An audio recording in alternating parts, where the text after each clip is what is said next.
mbukele kuzo zonke iy'ndawo ney'ndawo lapho kuthe khona bafinyelela khona le video. Ngiyabingelela. Igama lami nginguSithembiso Ngingwakandlozi. Ngicela ukuthi uma uqala ukuvakashela leli khasi ucofa u-subscribe. Uma kuthi usube kwesibili ngikubingelele futhi ngingamukela ohlelweni. Wembukeli usaziwayo olungashabalala uboshelwe icala lokusula ngolabhabha umshayeli we-Uber emsola ngokushaya intombi yakhe be-requesta kuyena lo mshayeli.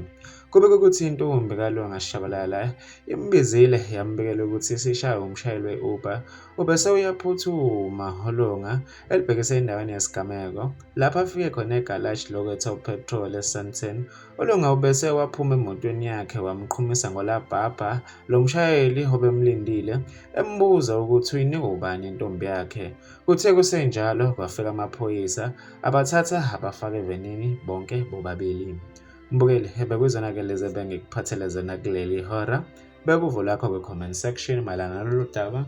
Ngizokubamba kwenye ividiyo elandelayo sengiphuma kanje. Sale kahle.